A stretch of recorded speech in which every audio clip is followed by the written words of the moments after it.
Hello, what is up guys? Welcome back to my new video. Today I'm talking about why Forza Motorsport 4, in my opinion, is considered the last true motorsport game. And there are a lot of reasons why it is considered the last true motorsport game in my opinion. And there are a ton of reasons why. So let's get started. So one of the first reasons why, or there are a bunch of reasons why, and I'm doing this is because there are a bunch of features and stuff that were either removed or they were added but they got way worse. And one of the first things I want to talk about this game is the graphics. The graphics in this game are actually pretty good in my opinion. The graphics look the best on the Xbox 360 Forza games in my opinion, and there's so many good looking tracks like Bernese Alps.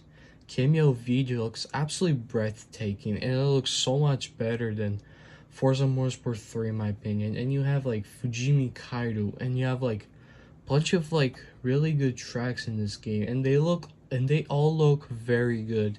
And one thing I really like about the tracks in this game is that they're all high quality and not just some remade with same assets, which is one thing I really like about this game. In the Auto Vista, the feature was so good because it was basically a feature where they scanned the car and you could see how it looked basically in real life. And they also made the interiors look so good, and even to this day this looks so good.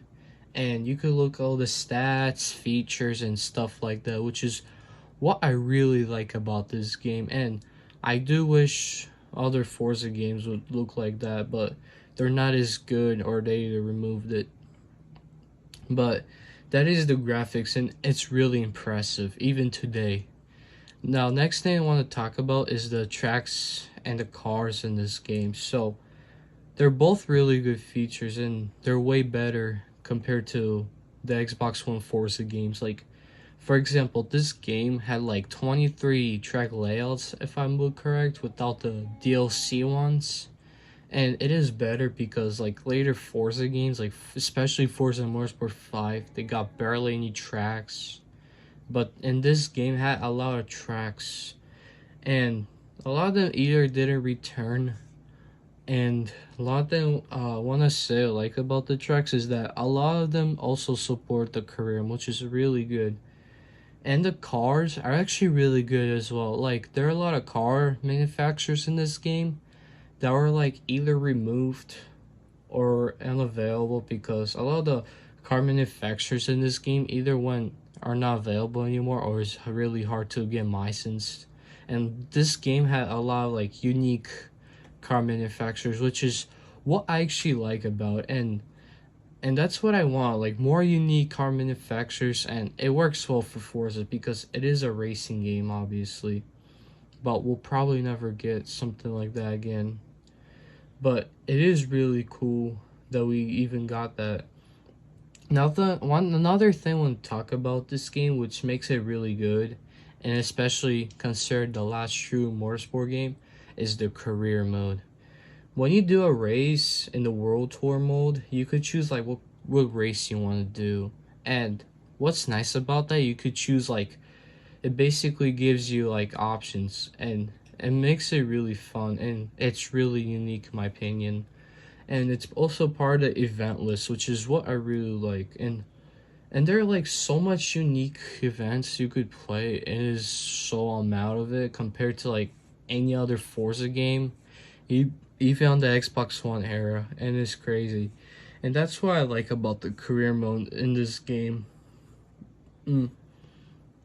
But yeah, the career mode is actually impressive, and I really like the World Tour mode because it's really linear, and it feels like you actually have a story, and it makes sense because you're starting from the bottom to get into the top, and that is why it works in my opinion. And we don't see this stuff now, which is really sucks.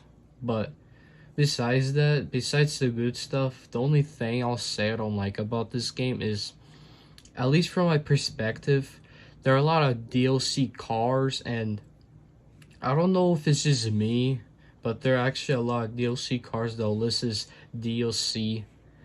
And what's annoying about it is that it only got worse throughout time. They knew this was a good service, and they would continue on to Motorsport 5 and Horizon 2, which made it awful. And it was all started with this game, which is absolutely terrible in my opinion. And I don't know if it's just me who has the Essentials Edition disc, and that could affect that.